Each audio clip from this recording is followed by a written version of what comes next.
अजिबात मध्ये बोलायचं नाही, नाहीतर मी तुमचं नाव घेऊन तुम्हाला डिस्क्वालिफाय करायला लावेन. मी जेवढा प्रेमळ आहे तेवढाच मी कडक सुद्धा आहे. वाटत नाही का? मग तुम्ही कसं आला मला विचारायला? त्याची वाट बघून आम्ही खूप मग तुम्हाला अजिबात कळत नाही? शिक्षक तुम्ही होऊ शकता का?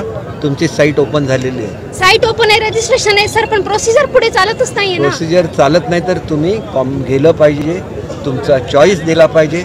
एवढं सुद्धा जर तुम्हाला नाही ना सर, अजून मग चॉईस आलेली आहे. प्रत्येक जिल्ह्याला जाहिरात द्यायला सांगितलेली आहे आणि तुम्ही म्हणता जशी जाहिरात आली नाही. हे बघा, मी तुम्हाला सांगतो, ही जर बेशिस्त असेल तर तुम्ही सरकारी नोकरी देऊ शकत नाही सर. आम्ही तुम्हाला एवढं माहिती आहे की नाही, हे बघा, तुम्हाला एवढं सुद्धा नाही. तुम्ही कसं मुलांना शिकवणार मला सांगा. माझ्या प्रश्नाचं उत्तर द्या. साईट ओपन झालेली आहे, झाली. मग तुम्हाला काय वाटत नाही का? वाटत नाही का? मग तुम्ही कसं आला मला विचारायला? तुम्हाला माहिती आहे की साईट ओपन झालेली आहे, भरती चालू आहे. तर एक लक्षात घ्या, श्रद्धा आणि सबुरी. आपल्याला आजपर्यंत 5 वर्षात कोणी तुमची भरती केली? मी केली ना. मग या माझ्याकडे एक महत्वाची माझी मुलाखत चालू आहे, त्याच्यामध्ये तुम्ही येता आणि एवढं बेशिस्त वर्तन हे नाही. माझी मुलाखत चालू आहे, त्याच्यानंतर तुम्ही मला भेटू शकला असता की नाही? एक लक्षात घ्या, मी जेवढा प्रेमळ आहे तेवढाच मी कडक सुद्धा आहे. माझ्या दृष्टीने माझे विद्यार्थी महत्त्वाचे आहेत. तुम्हाला तुमच्या नोकरीची चिंता असते, त्याला 30,000 नोकऱ्या मी उपलब्ध करून दिलेल्या आहेत. पण उद्या जर तुम्ही मुलांना ही बेशिस्त शिकवणार असाल, ते मला अजिबात मान्य नाही. मला अजिबात मान्य नाही. मी तुम्हाला स्पष्ट तुमच्या तोंडावर सांगतो, कारण मला शिस्तीने शिकवणारे शिक्षकच पाहिजेत. माझे अधिकार म्हणजे सर्वस्व, विद्यार्थी म्हणजे काहीच नाही, हे मला अजिबात मान्य नाही. माझ्या दृष्टीने महाराष्ट्राचा विद्यार्थी हा पुढचा येणारा महाराष्ट्राचं भवितव्य आहे. ते महाराष्ट्राचं भवितव्य हे त्या मुलांमध्ये आहेत आणि ती मुलं चांगली झाली तर माझा महाराष्ट्र घडणार आहे, याच्यावर माझा विश्वास आहे. त्याच्यामुळे याच्यामुळे अजिबात मध्ये बोलायचं नाही, अजिबात मध्ये बोलायचं नाही, नाहीतर मी तुमचं नाव घेऊन तुम्हाला डिस्क्वालिफाय करायला लावेन. तोंड दाबून बुक्क्यांचा मार. शिक्षक भरतीवरून प्रश्न विचारणाऱ्या महिला उमेदवारालाच शिक्षण मंत्री केसरकरांची तंबी. आपण हा व्हिडिओ पाहिला, यामध्ये केसरकर कशा पद्धतीने बोलतात ते देखील पाहिला. तर म्हणजे बीडमध्ये शिक्षण मंत्री केसरकर यांना प्रश्न विचारणाऱ्या महिलेलाच त्यांनी तंबी दिली आहे. यावरून केसरकर यांच्यावर मोठ्या प्रमाणात टीकाही होत आहे. शिक्षण भरतीमधील त्रुटी सांगणाऱ्या महिला उमेदवारालाच मंत्र्यांनी तंबी दिल्याचं खळबळजनक दृश्य आपण पाहिलंय.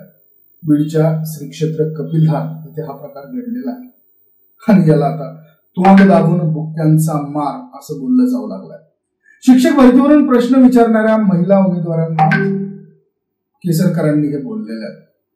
शिक्षण मंत्री दीपक केसरकर यांना प्रश्न विचारणाऱ्या महिलेला त्यांनी या शब्दांमध्ये सुनावलेला आहे.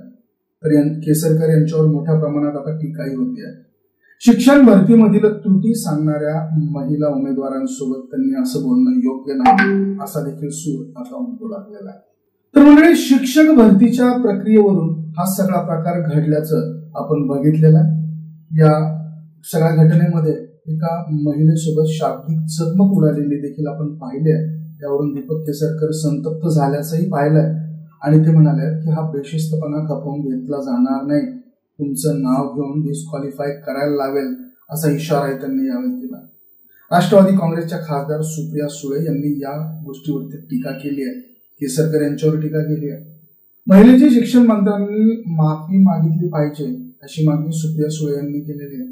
सुप्रिया सुळे म्हणालेल्या की आई वडिलांनंतर सगळ्यात महत्वाचे असतात शिक्षक. ज्या पद्धतीने त्या महिलेचा अपमान हा शिक्षण मंत्र्यांनी केलेला आहे, हा अपमान महाराष्ट्र कधीच विसरणार नाही. त्या महिलेची माफी ही शिक्षण मंत्र्यांनी मागितली पाहिजे. एका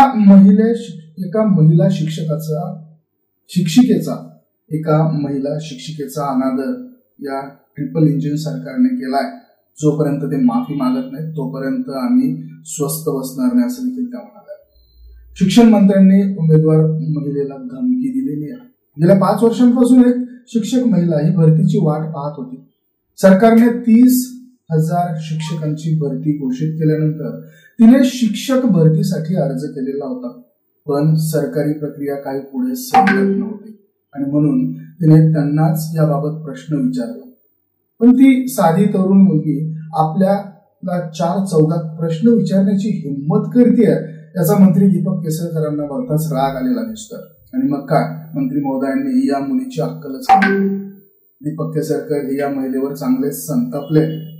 माझ्याशी बेशिस्त वर्तन कराल तर तुमची माहिती घेऊन तुम्हाला डिस्क्वालिफाय करतो, अशी थेट धमकी शिक्षण मंत्री दीपक केसरकरांनी या महिलेला दिली आहे. बेशिस्त वर्तन कराल तर तुमचं नाव घेऊन तुम्हाला डिस्क्वालिफाय करू. आता यामध्ये जाब विचारणं हा बेशिस्तपणा आहे का? मंत्र्यांना जाब विचारणं हा गुन्हा आहे का?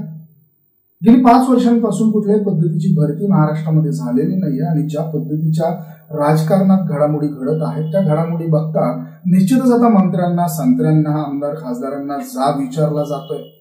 आणि हा जाब जर का विचारला जात असेल तर तो गुन्हा होतोय का?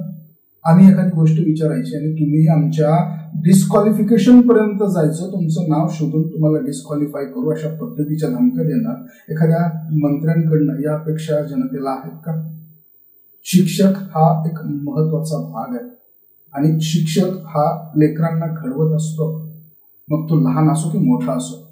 आणि अशा वेळेस या शिक्षकांवरतीच जर तुम्ही अशा पद्धतीनं वागणूक देत असाल, अशा पद्धतीनं बोलत असाल तर निश्चितच ते निंदनीय आहे. आणि हा प्रकार आता सोशल मीडियामध्ये प्रचंड व्हायरल होतोय, कारण शिक्षकांबद्दल बोलल्या गेलेलं हे वक्तव्य आहे आणि दीपक केसरकर यांनी जाहीररित्या याची माफी मागावी अशी देखील मागणी करण्यात येते.